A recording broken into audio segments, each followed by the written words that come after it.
Welcome to the Tipping Point Show. I'm Jimmy Evans. I'm joined today by Dr. Mark Hitchcock, who is a contributor here on endtimes.com. He has his own podcast, Marking the End Times. We're talking about what's happening right now in Israel, the things that are in the news right now, and where is all of this headed. We're also going to be answering questions in the subscriber-only portion. We're talking about the end times, the tribulation, Israel, all of the things, the rapture, some very important information. So we want you to stay tuned. Also, if you're watching on YouTube, subscribe. There's a subscribe button right there. Subscribe to this channel and also like this channel. When you subscribe, it just means you get everything that comes out from us. It also, when you like it, it means that other people find out about it and you're helping somebody else. Also, just want to remind you at give.endtimes.com, you can give to this ministry. If we've been a blessing to you, if we've touched you in some way and this is meaningful to you, go to give.endtimes.com. You can give a one-time gift. No gift is too small, no gift is too large. Also, you can make a recurring gift and help us build this ministry and help this message keep coming back to you and many others. And endtimes.com now, if you haven't subscribed there, go to endtimes.com and subscribe for $7 a month, because we have podcasts, we have articles, we have all types of important information on there all week long to bless you, to encourage you, and to keep you informed on what's taking place. Stay tuned for today's program. It's going to be powerful.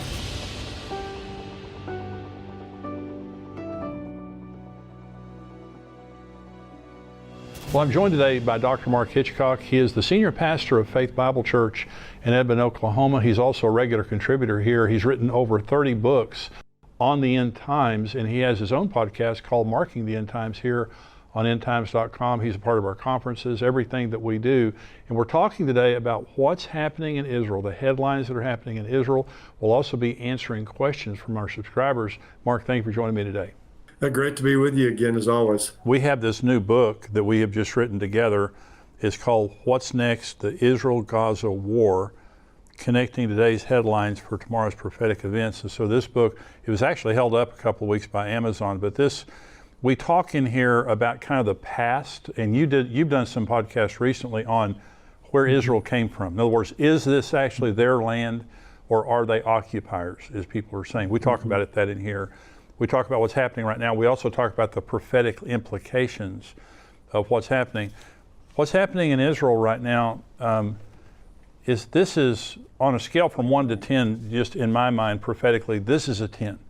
This is something that is unprecedented in world history, this level of anti-Semitism. Do you believe that? Sure. I mean, it's since the Holocaust, I mean, obviously the Holocaust was a concentration of anti-Semitism in Nazi Germany, but now we're seeing it globally. Yeah. I mean, that's the difference now. I mean, the world didn't really know what was going on in Germany. Finally, when these, the concentration camps were freed, people realized the horror that had been going on in Germany and also in Poland and other places. But it's global now. You have 100,000 people in Paris, 200,000 people in London. Yeah. I mean, they're just coming out and just filling the streets and just filled with venomous hatred for the Jewish people. It's something that you could never even imagine. And if it happens to any other group of people, it's immediately decried, justifiably. But when it happens to the Jewish people, it's just there's not a counterbalance or outcry against it. I know there's some things happening in our country, some pro-Israel marches that are taking place as well, but they're nothing on the scale of the pro-Palestinian, the anti-Semitic rallies that are happening all around the world. Well, the amazing thing, and I don't know why we should be amazed, but Bible prophecy says that the final scene of this age is the whole world marching against Israel. Zechariah 12, other places in the Bible where it says and they've all marched against Israel. So we see today that type of hatred toward the Jews there's already a war going on, but it could become at some point, it will become at some point, an international effort to come and take Jerusalem away from the Jews. Yeah, that's right. I mean, all of these prophecies in the end times really have to do with Israel, with the world hating Israel. you have the Ezekiel 38-39 war, where this Russian Iranian coalition, they come into the land of Israel, they come against the Jews, God delivers them. You have the Zechariah 12. You have Joel chapter 3, God's going to gather the nations to the valley of Jehoshaphat, the valley of decision. That's the Kidron Valley, right next to right on the east side of Jerusalem. So that's the center point in all the world. And what we see today is it's the center point in the world today. I mean, it's the focal point, it's the bullseye, it's ground zero, whatever metaphor you want to use. And to see it happening today, we've all known, this is going to happen in the end, before Jesus comes back. But to see it it's just suddenly mushroomed before our eyes, really everywhere in the world. It's really, even for those of us who believed it was going to happen and knew it was going to happen, I still think it's shocking. It's shocking. Yeah, October 7th was the match that lit the gasoline. That we didn't know how much gasoline was out there, but it's worldwide. So we're going to talk about some articles, some things that are happening in the news right now. This is from Prophecy News Watch, and the headline says, "Is worldwide Jew hatred setting the stage for the tribulation period?" Let me just read just a few paragraphs here. It says, "Aside from the spiritual paradigm with which Christians view and stand with Israel, most rational people, even unbelievers, would have a sense that sympathizing with Hamas right now is akin to endorsing the kidnap, torture, rape, beheading, and murder of Jews. People who thought that the horrors of the Holocaust were long behind them have suddenly been shaken by a terrifying sense of foreboding as people the world over call for the annihilation of the Jews once again. In the early stages of Hitler's plan to exterminate the Jews, perhaps ordinary people in far-off nations would have pleaded ignorance to the Jewish plight on the basis that the news didn't reach them. However, this time around, the evidence of Jew hatred is there for all to see, since anti-Semites cannot resist posting their abhorrent material online." And so the question that this article is bringing up is the worldwide Jew hatred setting up the tribulation? And what I believe, Mark, and I want to get your take on this. The answer is yes. The answer is we're at the end. We don't know how many days or weeks or months or years we have, but there's no doubt about the fact that these are the birth pangs that Jesus talked about. The distress of nations, wars, rumors of wars, earthquakes, pestilence, famines, all those things. We're seeing the intensity of this happening. So the Antichrist, before the tribulation, around the time of the rapture, there's going to be this answer man, the rider on the white horse of Revelation 6. Mm-hmm. And he's going to come in, according to Daniel 9, and he is going to confirm a 7-year covenant with Israel. And so when I think the Psalm 83 war, the Ezekiel 38 and 39 war, Jeremiah 49, all of those things, those could happen any time. I mean, the stage is set for that. But at some point, the Antichrist is going to arrive on the scene and solve the problem. What do you think about, do you think the Antichrist is around right now? You think that he could show up sometime soon? Well, yes. I mean, if the Lord's coming's in the next 30, 40, 50 years or so, he has to be alive somewhere, because he's not going to be a teenager when he takes power. Or probably even in his 20s, or probably at least be 30s, 40s, 50s, somewhere in that range. So, and you look at our world today. I mean, how much longer can the lid be on the cauldron? I mean, it can't stay on very much longer. So I mean. No one can say, oh, yeah, for sure the Antichrist is alive today. But by everything that we can see today, we'd have to believe the Antichrist is alive somewhere on the earth today, lurking in the shadows. And it's fascinating. He's gonna come unto the world as a friend of the Jewish people. Right. He's going to look like their friend. He's going to come on this platform of peace, and he's going to, be the Time Man of the Year. He'll probably win the Nobel Peace Prize. I mean, he's going to be hailed as this person who's finally able to solve this problem over this Gordian knot that no one's been able to solve. But at the midpoint of the tribulation, and the greatest double cross of all time, he's going to turn against the Jewish people. So this iron fist that's going to be inside this velvet glove is going to come out. And he'll be the ultimate anti-Semite that the world has ever seen. He'll be, totally inspired and totally energized by Satan, probably indwelled by Satan. So he'll be, Hitler plus. And it's going to be the worst time for the Jewish people. What we see today, the Bible says that, 2/3 of the Jewish people are going to be cut off during the tribulation period. That's a stunning, there's almost 15 million Jews. That's 10 million. That's more than the Holocaust. Right. And people think, well, how could that ever happen again? Well, you look at our world today and just this global hatred for the Jewish people that's taken place. We can see how it will happen, and how the Antichrist, as a person coming up in this whole situation now, will lead the world in this anti-Semitism. It's interesting that, I don't know if a lot of people have read the Hamas charter, but I read it last night, the Hamas covenant. It's these 36 articles. It was written in like 1988. That is the worst thing I've ever read in my entire life. Wow. It's the most virulent anti-Semitic. It's filled with conspiracy theories. Can be no negotiation with the Jewish people. Right. I mean, it's the most categorically I've read Mein Kampf. It's way, way worse than Mein Kampf. Wow. And by the way, recently there's an article that says that Israeli soldiers have discovered copies of Hitler's book Mein Kampf in a children's room that was used by Hamas. So they've been discovering copies of Mein Kampf there in Palestine, which again, it all comes from the same thing. It's fascinating. The Hamas was incubated back in the Muslim Brotherhood, which was founded in 1928. And one person I read this week said it arose in the same intellectual firmament as German Nazism and Italian fascism. Oh, wow. So it came about, the Muslim Brotherhood at the same time. It's kind of incubated in this same period of time in this anti-Semitism that we see in our world today that's increasing. But back then, you had anti-Semitism, kind of most of the world stood against it. And today we just see it, it's something that's hard to believe, but it's obviously a clear setup for what's coming. Yep, absolutely. Now, so this is, you're talking about anti-Semitism. Children are being indoctrinated in this, and of course we see it on the university campuses. But this is an article, Prophecy News Watch. It says, parents, do you know what your kids believe about Israel? And it says, global TikTok post for the Israel-Hamas war. So this is TikTok, and the source of this is Axios. Stand with Palestine has 210,000 posts. Stand with Israel has 17,000 posts. And it says here, according to a Harvard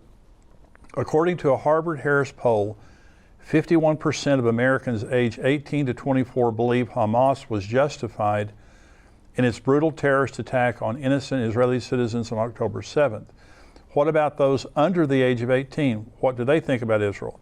A recent article in the Jerusalem Post explained that around 6 individuals, some associated with Hamas and collectively boasting more than 100 million social media followers, have been waging a propaganda campaign against Israel on various social media platforms since the start of the Swords of Iron War of October 7th. And it goes on here to talk about TikTok and how TikTok is influencing young people, but the majority of young people today side with Hamas and believe that their attack was justified. That's very troubling. Well, it is, but I think it all of that comes from this whole paradigm that people are being taught today. Young people are being taught against the oppressed and the oppressor. And if you can convince somebody that someone is an oppressor, then everything they do is bad. And if someone's oppressed, then everything they do is good. And so the whole world has been kind of framed in this light. And Israel has been an oppressed people from their beginning. That's right. With Abraham. Yeah. They're oppressed in Egypt. They've been, the pogroms against them with Haman and Antiochus Epiphanes and with Adolf Hitler. I mean, it's been one pogrom and persecution after another. And again, it's all energized by Satan, who's the ultimate anti-Semite, who doesn't want God's promises with Israel to be fulfilled. That's right. But it comes out of that whole milieu of this oppressed oppressor. And, the Jews came in 1948. Most of the land that they have, they purchased. That's right. They purchased the land. They were attacked simultaneously by 5 Arab nations. And the people who were living there, many of them fled. They left. Well, the Jews didn't let them come back because, they don't know what these people's intentions were. And it's all, that Israel came in and just stole their land. They bought most of it. People fled. They took the land there. Certainly the Jewish people aren't perfect. I mean, the Jewish nation isn't perfect. No one would say that. But it's all coming from these young people today, from their mindset of this oppressor viewpoint. And so they're going to immediately, jump to the conclusion to be on the side. But to be on Hamas side, but to say that the attack that happened on October 7th was justified, that's a level of brutality and acceptance of that, and really glorifying that I don't think we've ever seen before. And that's troubling because that's this younger generation. Yeah, the Secretary General of the United Nations, Guterres, came out 2 weeks ago and said that it was justified. He said that because of the oppression of Israel, that it was no wonder that Hamas acted the way that they did against their oppression. So again, this is the young people. It's a lot of the university. And I said this, I was bringing a message a couple of weekends ago, and I made this statement. I think that parents and taxpayers in the United States need to think through how long we're going to send our children and our grandchildren to universities to learn to hate God, hate America, and hate Israel, because they're being indoctrinated in many cases. Yes. And if they come against these professors, they pay a price for it. And so this is a troubling thing. I think you have another article there, Mark. Yes, I got an article. There's an interesting one that says there'll never be a better time for Israel to strike in Iran. That's a fascinating topic, because what many are saying right now is, Iran has been kind of getting off the hook. They're just using these proxies, or they're surrogates. For 20 years. They've been just letting other people do their dirty work. And so that's an article in Haaretz. It's an opinion piece, but saying that Iran is going to have to pay the price themselves for what they're doing. And, you can attack Hamas, you can attack Hezbollah, you can attack the Houthis down in Yemen, all these different, but sooner or later, Iran has to pay the price. And so it's being said, this is the time for Israel to strike Iran and hit Iran and make Iran pay the price. Now, we all know if that were to take place, it would set, the dominoes would begin to fall. But, it may be that Israel will do that here at some point in time, and the United States as well, because we've had, last count I have, it goes up every day, 52 attacks against our bases in Iraq and Syria. And eventually we're going to have to go and hit the source of this, not these pinprick attacks from these small proxy groups that are there. So, if that takes place, that can also be a major lighting of the fuse for the God war. If Israel or the United States or both do something directly against Iran, that would be a major escalation of this. But here again, we have this article. This is the best time for Israel right now to do this, to while they're at it, to just kind of go ahead and eliminate these enemies. Hamas, Hezbollah would be next, and even take action against Iran. So. Now, that's very possible that could happen, I think, in the not too distant future. Well, the United States has massive military assets in the Persian Gulf, in the Mediterranean. We have bases in Saudi Arabia, bases in Iraq. We've got a lot of capability. And what I have thought is the United States, I believe, could possibly strike Iran to take that responsibility off of Israel and put it on us. We have enough justification to bomb Iran. Number one, just to keep them from becoming a nuclear power, because they're just about to become. But in southern Iran, which is Elam, Jeremiah 49 prophesies the destruction of Elam. And it seems as though if that could be a fulfillment, if the United States and or Israel would strike Elam, that could be a fulfillment of Jeremiah 49. But I totally agree with you. I agree with two things. Iran is the head of the serpent. You can dance with the snake all you want to. The head of the serpent is Iran. And you're not going to deal with it decisively until you deal with them. But the other thing is, this is a good time to strike Iran, because you take away their momentum, because they've done a masterful job of creating all of these proxies all around Israel to now be a real major threat to them. If they, especially Hezbollah right now, if Hezbollah enters into the fray, and they've been escalating their attacks, Hezbollah has a tremendous amount of military power. It's been called this network of proxies. They've been called the axis of resistance, that are coming against Israel, and of course the United States. And Israel's been called by them the little Satan. The United States is the great Satan. And in the United States, we need to be on alert, because as many people have been warning here lately, we're next. Right. They want to get Israel, but we're next. I mean, we're the great Satan that has to be eliminated. What's fascinating to me is Joel Rosenberg. Some years ago, I heard him make a statement. I've never forgotten it. He referred to Iran, the mullah leadership there, not all the people of Iran, but their mullah regime that runs the country, as an apocalyptic genocidal death cult. Wow. Now that's a load. That's a lot stated there, but an apocalyptic genocidal death cult. You're hearing a lot about genocide, but they want to wipe Israel off the map. In fact, years ago when Mahmoud Ahmadinejad was the president of Iran, he said they wanted to wipe Israel off the map, and someone said, "Well, that's good. At least he's recognizing they're on the map." Because they don't normally have them on their map, but. What we sometimes forget in all of this too with Iran, there's an apocalyptic element to all of this with Iran. Iran, they're 12er Shiites. They believe that their Mahdi will return someday in a time of great chaos and warfare. But they believe that Jerusalem has to be taken and that Israel has to be eliminated before their Mahdi can return. So there's an entire apocalyptic element to all of this that I think many people in the West who just see this as a kind of a political or a military war don't see this element to that, and they believe that they can hasten and accelerate the coming of their Mahdi by destroying Israel and capturing Jerusalem. So that whole idea of it's a genocidal death cult, but this apocalyptic elements there, and it's throughout all of Iran's actions. And I think we need to take that into account. This is part of their setup for their view of the end times, which they believe they can bring to pass. Yeah, they are motivated by something greater than a military problem or a political problem. They have a religious conviction that they have to destroy Israel. Now, there was a summit this past week in Saudi Arabia, and unusually, Iranian president, it was Ibrahim Raisi, he was there, and he called, this is from Jewish News Syndicate, Iranian president calls to eliminate Jewish state.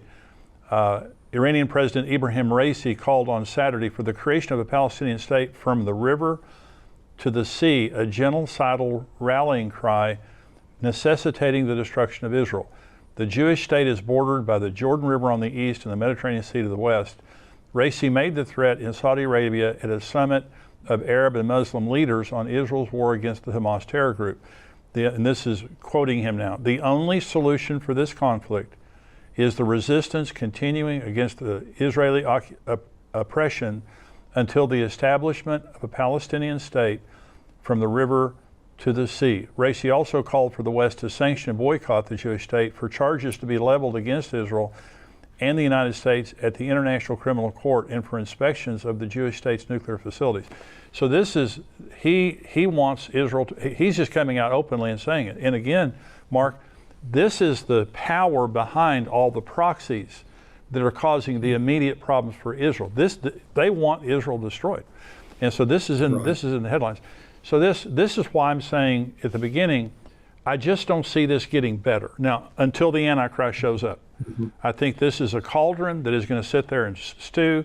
I do believe at some point in time, Ezekiel 38 and 39, Psalm 83. And by the way, Psalm 83, and I've got my Bible open here, Psalm 83. In my Bible, under Psalm 83, it says, prayer to frustrate conspiracy against Israel. That's the heading of the chapter. It's a psalm of Asaph, and it says, do not keep silent, O God. Do not hold your peace, and do not be still, O God. For behold, your enemies make a tumult. Those who hate you have lifted up their head. They have taken crafty counsel against your people and have consulted together against your sheltered ones. They have said, come and let us cut them off from being a nation, that the name of Israel be remembered no more. And it then goes on to list the nations doing it, and it's all the nations directly around them. But it says here, Gebal, Ammon, Amalek, Philistia, and the inhabitants of Tyre, that is the Gaza. Assyria is also joined with them. They have helped the children of Lot. So what we're seeing right now is a conspiracy. It's a coalition of nations saying, let's destroy Israel. Let's cut them off from being a nation. Mm-hmm. That's what Iran is saying. That's what their proxies are saying. This isn't just a war to get land. This is an effort to destroy the nation of Israel. That is Psalm 83. So whether we're seeing the beginning of Psalm 83 or whatever, This is a conspiracy to destroy the nation of Israel completely. Well, that's right. Iran believes in their Shia apocalyptic view that they believe that Israel has to be taken and Jews worldwide have to be destroyed. And that's why all this talk of a two-state solution is just totally a total fallacy.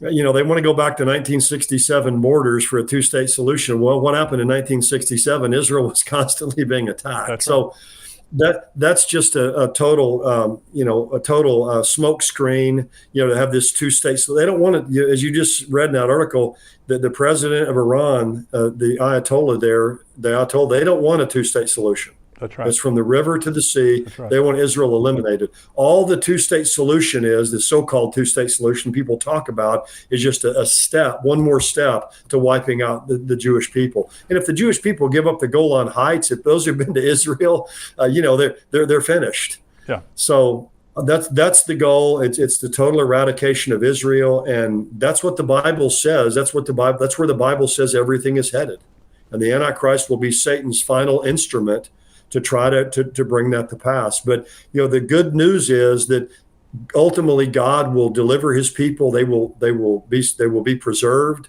and God will fulfill his covenant with Abraham, Isaac, and Jacob, and with his descendants. And so that's the good news. God's ultimately going to prevail in this, but it's going to be there's a lot of terrible things that are going to happen before we get to that point where God delivers Israel. So Israel is in a major ground operation right now in Gaza. I think they've had 4,300 strikes in Gaza so far militarily, killed a lot of the terrorists.